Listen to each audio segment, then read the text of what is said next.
Hey guys, it's vf.miniatures Warhammer Tactics series, and finally I'm onto the Death Guard, and they've received a massive buff in the Nephilim chapter-approved update, where before I thought that they can be played reasonably well. Now I think they can definitely compete at very high levels.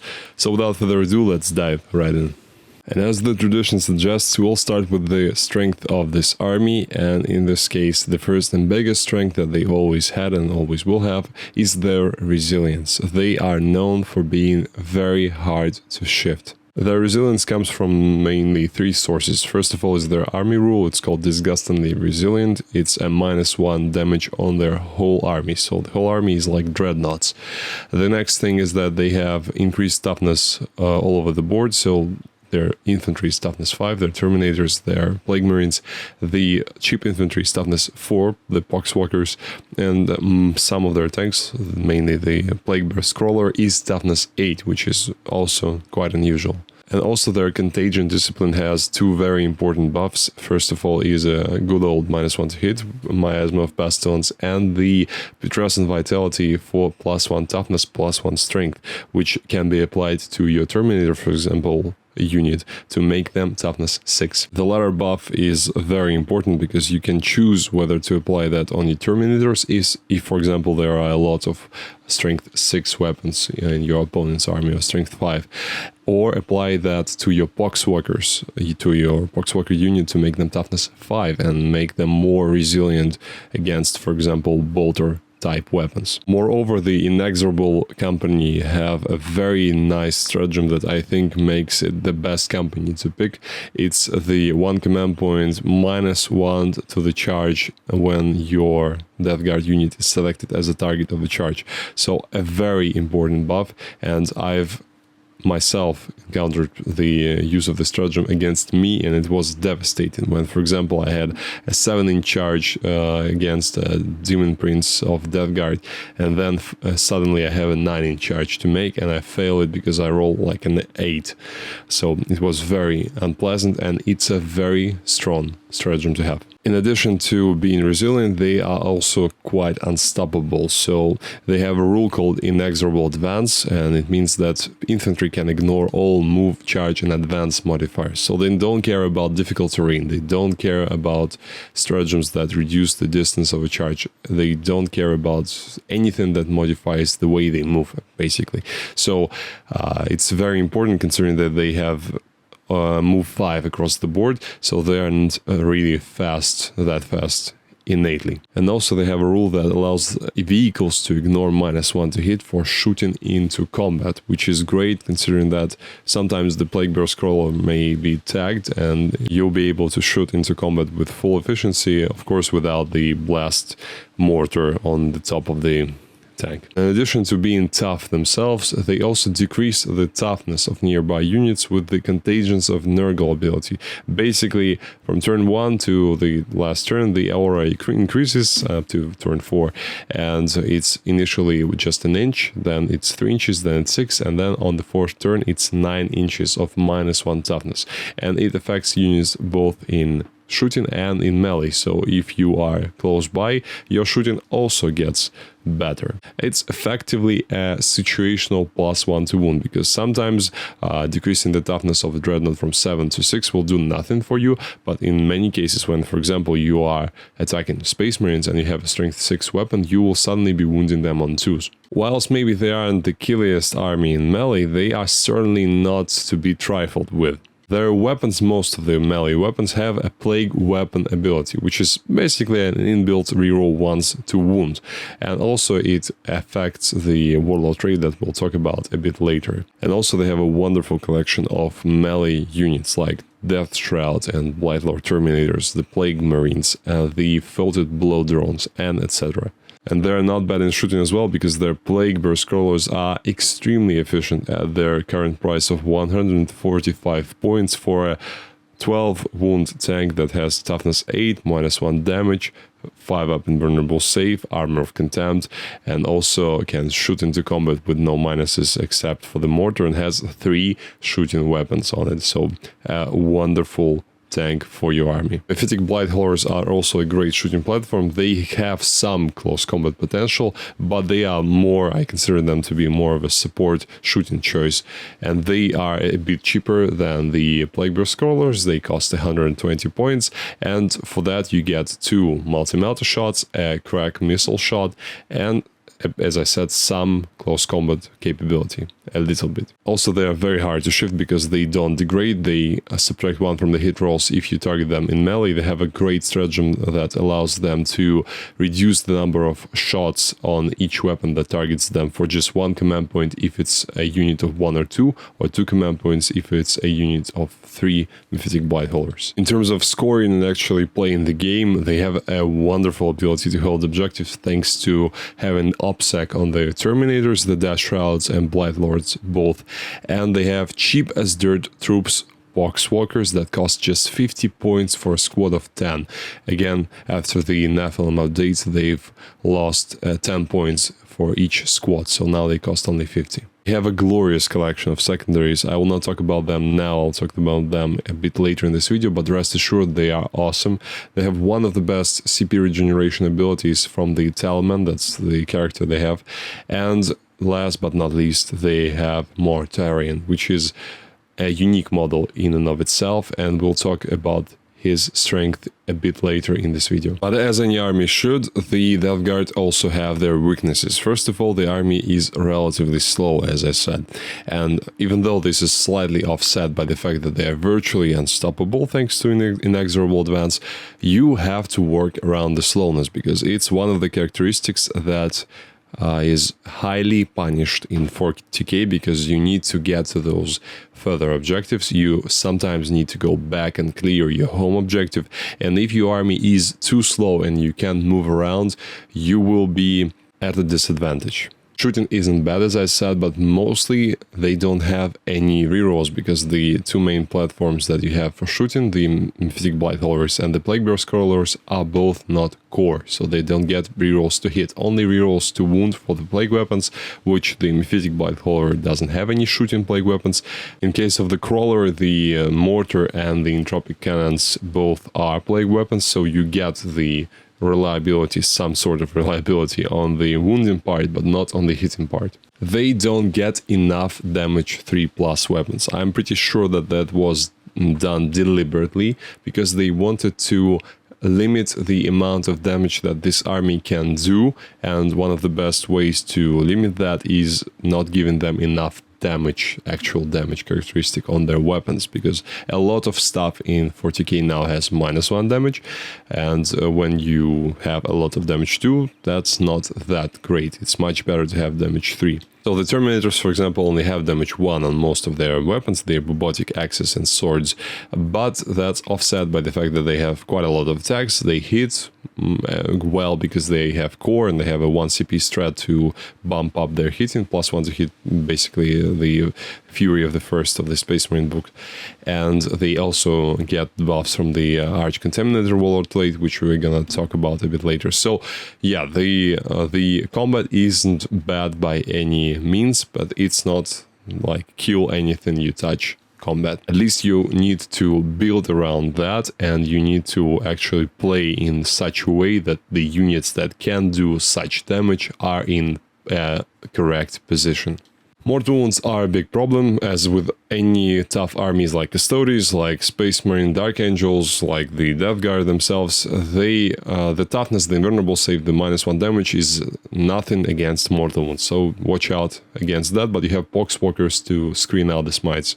In any case, most of the relics they have aren't great, but that's not bad, because you need to save up command points now with Nephilim, so probably it's a good thing that you don't need to spend a lot for the army to actually work. Now the army composition. Always try to build a balanced force, I say, and that's how you get consistent results in games against various opponents, and it also protects you from having a very one-sided collection, which is very likely to be nerfed in the future, and you will be left with something that you can't really use. If you have a balanced army, meaning that you have some shooting, some combat, you have some idea that you are following, but you are not not going all in on just one particular thing. For example, you're not doing an army of just 30 Blightlord Terminators and nothing else. If you have 30 Blightlord Terminators and for some reason they get nerfed and the price increases, you will be left with an army that is almost unusable. So again, I recommend to build something that is balanced in its structure. There are two main builds that I see for this army, apart from the exotics of the Army of Renown, which I'm not going to talk about in this video because it's like a separate build that is very different from what I think the Death Guard should look like at the moment. It doesn't mean that Army of Renown is bad by any means, no, it's a very powerful build. I just prefer the classic Death Guard Codex style of lists, especially now when all the vehicles got so many discounts, and that's what Army of Renown lacks. The Army of Renown cannot get any vehicles in it. I think not having the vehicles in your force is a bad idea. So the two lists that I see are the Mortarion list and the Mortarion Less list, which is quite neat, I think. First, let's deal with the fire support as usual, because we need something that covers the backs of our nasty, nurgly, smelly soldiers. If you haven't seen some of my previous videos and you're wondering why do we even need fire support in an army that is quite obviously meant to be more combat oriented, I'll answer it. Your opponent should not feel comfortable just leaving some distance between their force and your force. They should feel like the danger is always present, so some of their force can be eliminated from the distance. It will make them make mistakes and it will allow you to deal with, for example, some of their anti-tank first and protect some of the things that need time to actually reach the intended target. And as the best fire support that is present in the book, of course, I recommend to take as many Plague Burst Crawlers as possible. Usually you need to take all 3. They are as efficient as a tank can be. Just want someone in Games Workshop to look at the profile and the price of the Plague Burst Crawler and then look at the profile and the price of the Repulsor Executioner and have a good long think about that. You can do even more damage with one of the Plague Burst Crawlers if you spend 1 command point on the Disgusting Force stratagem to cause more damage with the mortar, because it will become damage 3 and it will do splash damage with mortal wounds within 3 inches of the intended target on 4-ups. Also, in the non-Mortarion list, you'll probably have enough real estate in terms of points to take Mephitic Blightholders, and you usually want to take as many as you can, of course, but a unit of 3 will probably be your pick, because you will have to have some space for your Foetid Blow drones in the fast attack, and they both occupy this slot. So 2 Foetid Blow drones and 1 unit of 2 or 3 Mephitic Blightholders is the way to go, I think. The only downside of taking the unit of 3 is, as I said before, the stratagem to reduce the number of shots that target the Mephitic Blightholders will cost you 2 command points instead of 1 if you have a unit of 3. Now let's talk about the actual big muscles of the list, and those will be our Terminators. Of course, a 10-man blob of Blightlords is a mainstay of any Death Guard list, in my opinion. You can choose freely between the swords and axes. I think they both are nice. The axes are great because they wound toughness 6 on 3s with the contagion, and they wound toughness 4 on 2s, which is also awesome. But swords have much more AP, they have an extra point of AP to be precise, and it's very important in this world of post-Armor of Contempt. So considering that you don't have enough Buportic axes and swords in the actual Blightlord Terminator box, I recommend to do as many axes as you can and then start filling up with swords. Something like that will be the best choice. Regarding the Death Shrouds, I think they are a bit too pricey, even though they also got a discount as well as the Blightlords. I think that they are a bit too expensive for my taste, but they have a nice thing about them that they can be taken in units of 3. So if you have some extra space in your list and you want a relatively mobile, relatively killy unit that does a lot of stuff and has OPSEC, Death Shrouds are not a bad choice. Next, we need speed, and that's extremely important. In my opinion, any Death Guard player who intentionally does not take any fast units in his list is making a big mistake, because you will be too easy to control your movement will be too easy to control if you don't have anything fast in your army. And the faulted blow drones are one of few things in the codex that actually have some speed to them.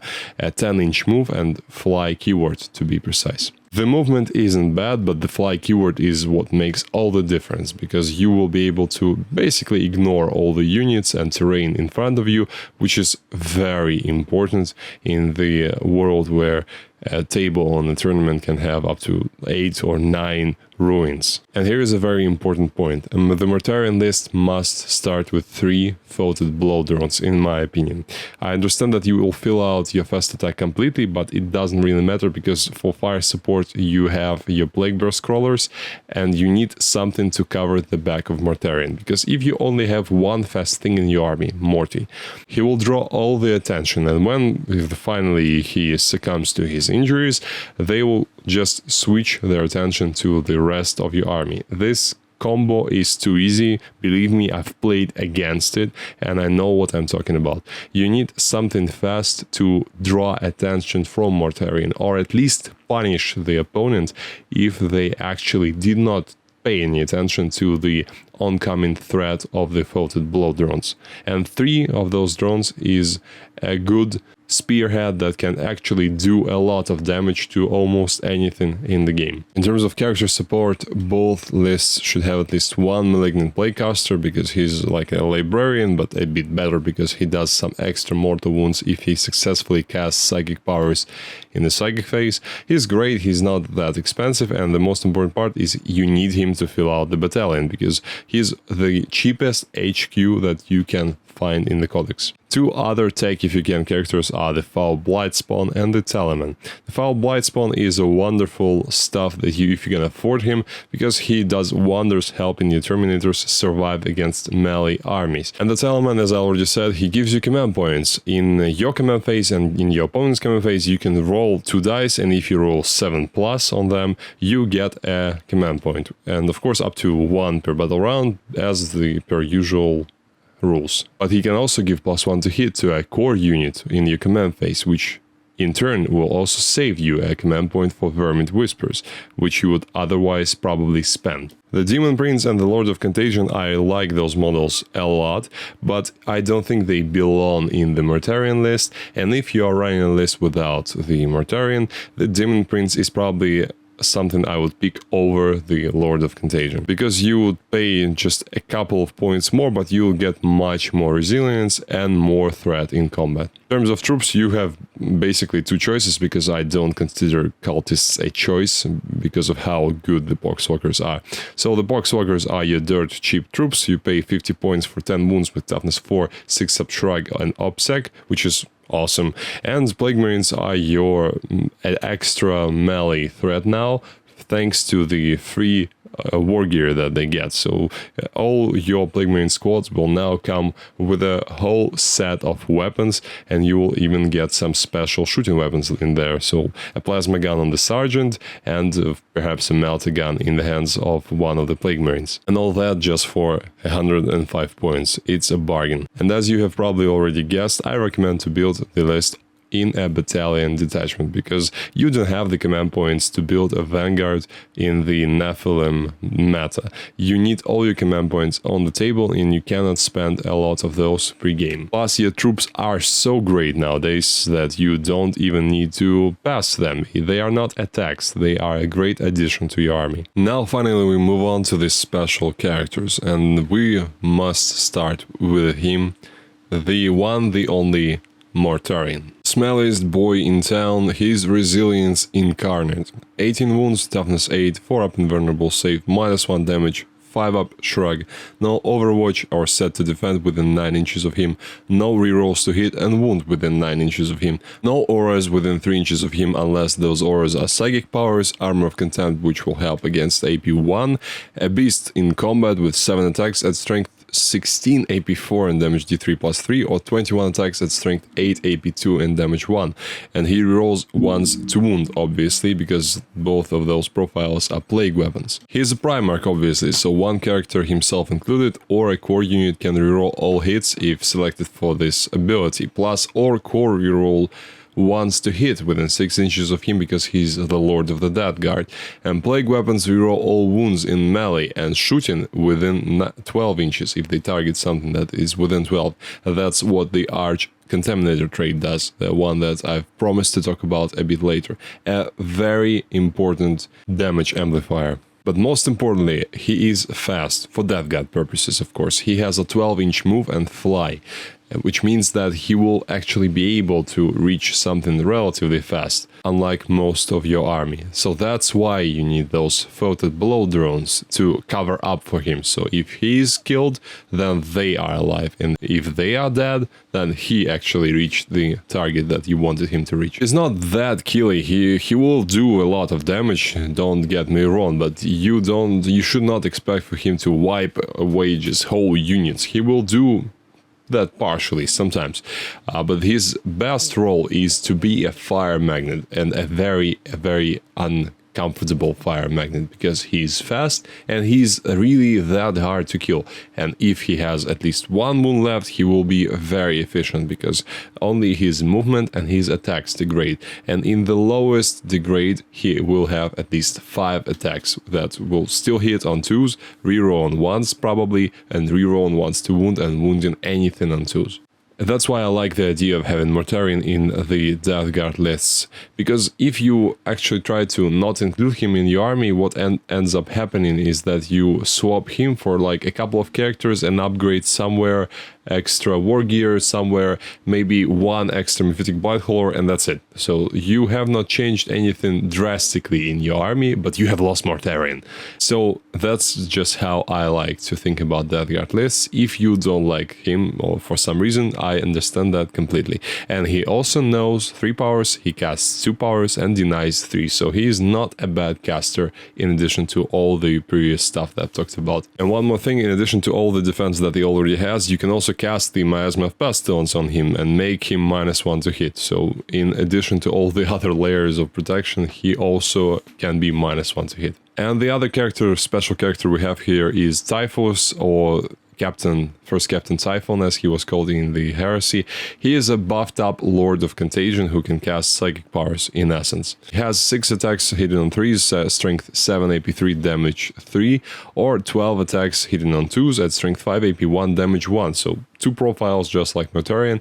He casts 2 powers, denies 1 and knows 2. He deals D3 mortal wounds in the command phase on a 2-up to some unit that he's within 6 inches of, and he also gives +1 strength to poxwalkers that are within 6 inches of him. A wonderful character. He costs 165 points, so a bit on the pricey side.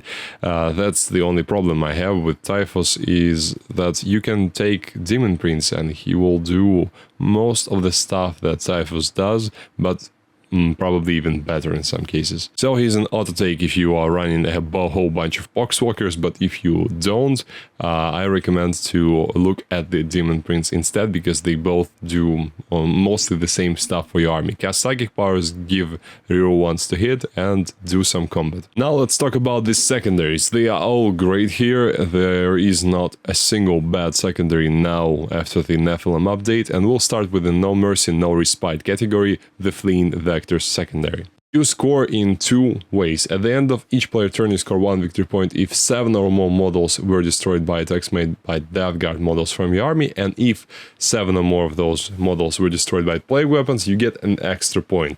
And also at the end of each morale phase, score 2 victory points if 1 or more enemy units failed the morale test, and if even a single model was killed by a plague weapon, you get an additional point.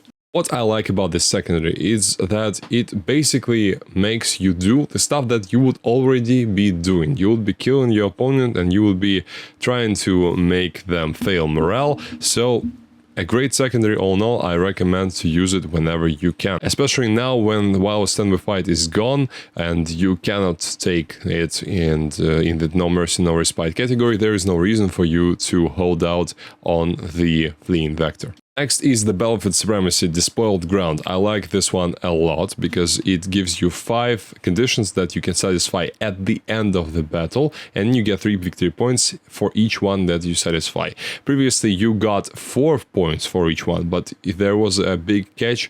because you needed to satisfy those conditions not with Death Guard units, but with Bubotic Astartes units. So your Poxwalkers did not qualify, your Plague Burst did not qualify, so you had to actually have the Bubotic Astartes left at the end of the game, which is pretty hard because the Bubotic Astartes, mainly your Terminators, are the ones that are doing all the heavy lifting usually in the game. So first condition, you need to have one Death Guard unit wholly within your opponent's deployment zone and one Death Guard unit in your deployment zone.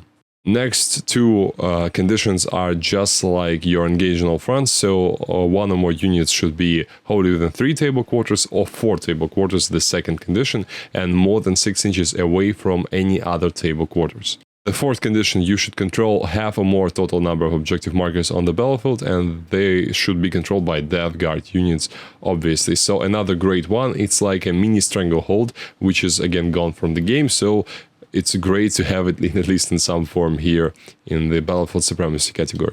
Every objective marker on the battlefield is within contagion range of one or more contagion abilities. This one is very easy because at the end of the battlefield your contagion range will be 9 inches, so you will have to be just 9 inches away from all the objective markers on the battlefield. It's not guaranteed, but it's pretty easy if you actually have some units at the end of the game, and if you have not completely lost and you weren't wiped out, and you pay attention to this secondary. So a wonderful secondary, because it's in the Battlefield Supremacy category, which is contested only by the Engage on all fronts, which is not great, and the Line Breaker, which is again not great, especially considering that your army isn't that fast. So you don't have Stranglehold anymore, so the Despoiled Ground is your next best choice. Next is Shadow Operations Spread the Sickness. This one is very easy, you just need to do an action on each objective on the tabletop, and for each objective marker you get 3 victory points if that objective marker is in your deployment zone, and 4 if it's not in your deployment zone.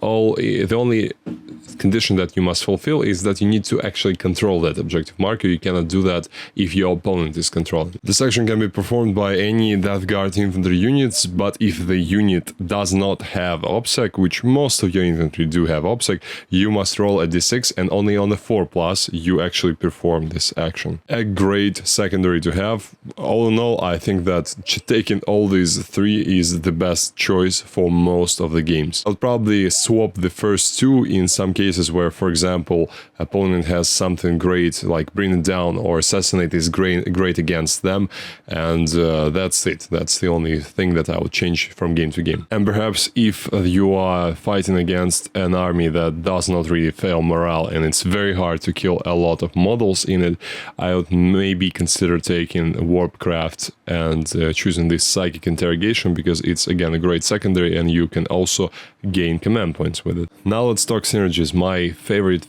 section of each of these videos, because it's where the army actually comes together and starts feeling like a coherent force. First of all, one of the best combos in the Codex is the Foul Blightspawn with the Revolting Stench Vats relic.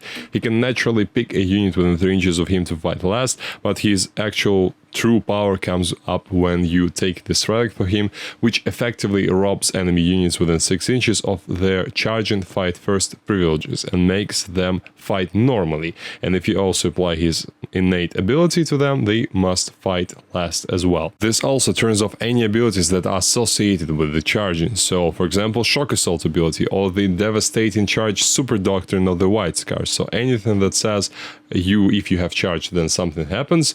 You have not actually charged if you are within 6 inches of the Revolting Stench Vats relic. As well as for the secondary, so if you are playing Space Wolves and you need to charge to get points, you actually have not charged if you are within 6 inches of this relic. I would personally put him in a blob of Terminators to protect them from charges and give him Viscous Death for 5 points to reroll the number of shots on his Flamer. It also makes his Flamer strength 8, because anytime you upgrade the Plague weapon with the Deadly Pathogen, it also makes this weapon +1 strength in addition to the actual ability of the Deadly Pathogen. Next up, the Filtered Blow Drones. They aren't only powerful and fast melee threats that we've already talked about, they are also a nuisance, because you can use 1 command point for the Dark Craven stratagems to allow them to make a 6-inch heroic intervention, a very efficient way to make people stay far away as possible from these things. And for one command point with the demonic gluttony, you can actually make your drone stay around a bit longer, because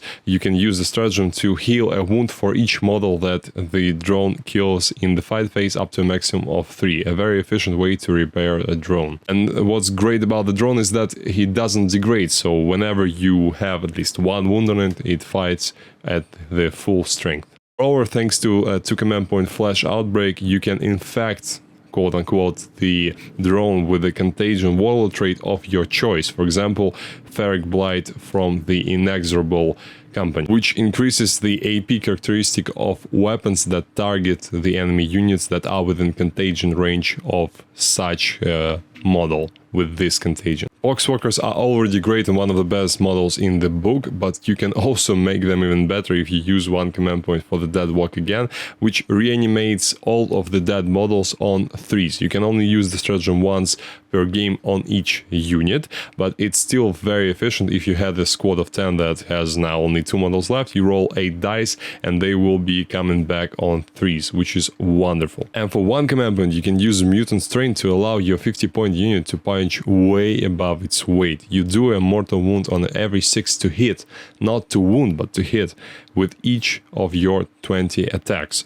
So you're bound to roll at least 3 6s, and there's a high likelihood that you will roll even more than that. So a 50-point unit doing like 4, 5 or 6 mortal wounds is crazy. The buffs are not only for the Poxwalkers, you can also buff up your Terminators. With 1 command point, you can break the spirits of your opponent and apply a -4 leadership debuff to the unit that lost any models in the fight phase with your Terminators, which is incredible, because just imagine doing that with Custodies with their leadership 11 and suddenly making them leadership 7, so the leadership of a typical Space Marine, which is not bad. But if you actually kill 1 or 2 or 3 of those guys, and if it's a big squad, there is a high chance that they will fail morale and a lot of very important and expensive models can run away. Also, the typical combo of +1 to hit from the Vermit Whispers and 2 command points for Eternal Hatred, which is your typical Chaos Space Marine +1 to wound stratagem. It's a great combo. Yes, it's expensive, but it's a very effective, efficient, especially if you have already the pseudo +1 to wound from the contagion that decrease the toughness of your intended target. Blight Lord Terminators can be great in close shooting as well, against particular targets that don't have a great save. I would not use that against units that have 2-up save, only 3-up and higher.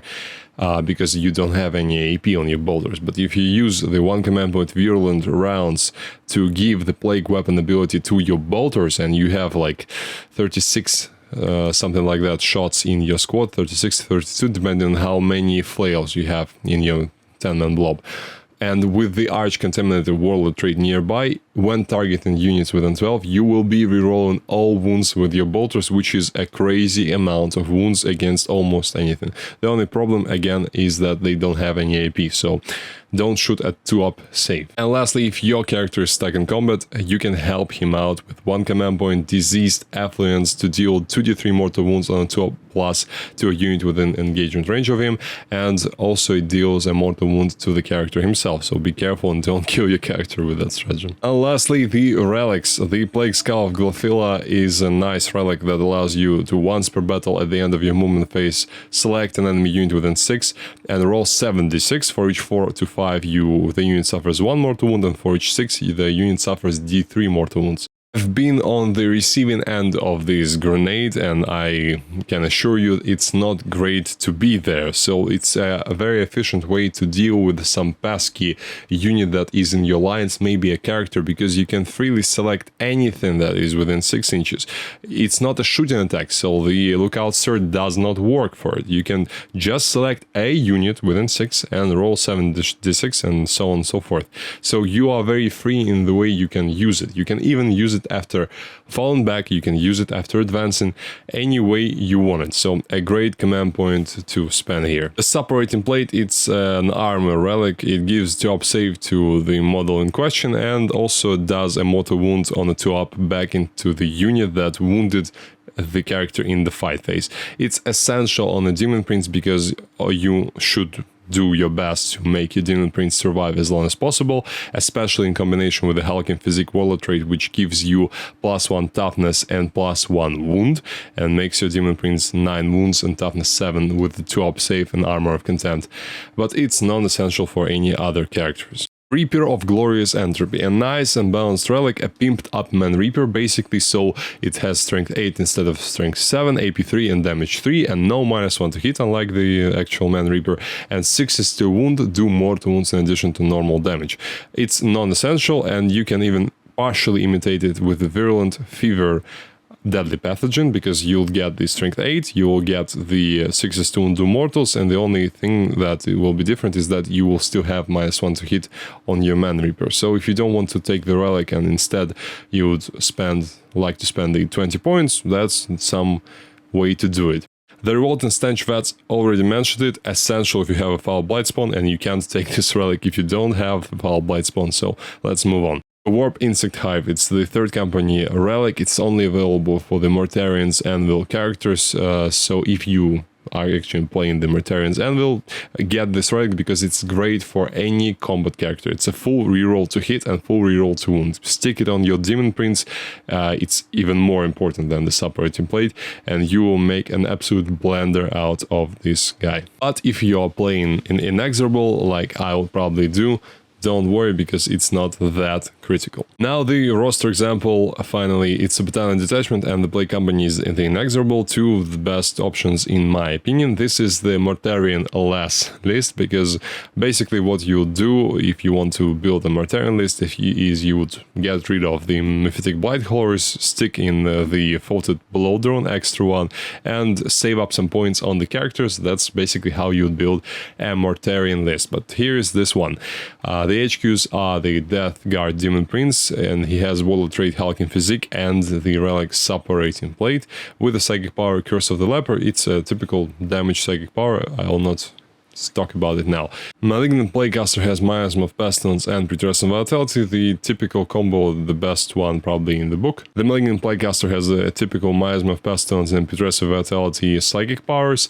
Next up, the troops. Plague Marines are absolutely jacked with war gear, so they have everything that they can even think of. So Plasma Gun and Plague Knife on one, the 3 combat weapons, the Flail, the Bubotic Axe and Massive Contagion, and the Great Plague Cleaver on 3 others.